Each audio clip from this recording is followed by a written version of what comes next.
Kaixo lagunok egunon, gaur kimu baten begonia eta hitz egingo deu. Begoniak mota pila bat ezautzaile, baina hemen hiru desberdin dazkeu.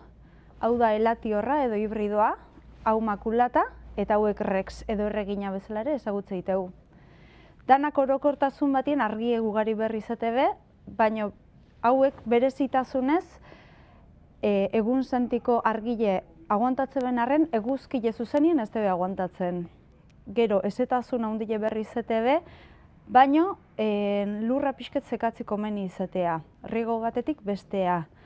Temperaturi gutxi gora bera 15 gradutik 30 gradu bitartien berri izate bedanak, ordon 13 gradutatik ezin da jaitsi, bestela ordon hiltzen hasteie pixkanaka.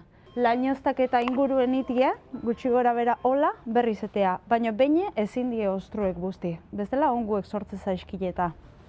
Ugalketarako bulbotiken atea eta landak eta itea berriz, hemen kimutik ateatzaile, eta hauek berriz ostrotik. Ostrotik ugalketi iteko, hautsi egiten dugu, eta hemen nerviosistematik,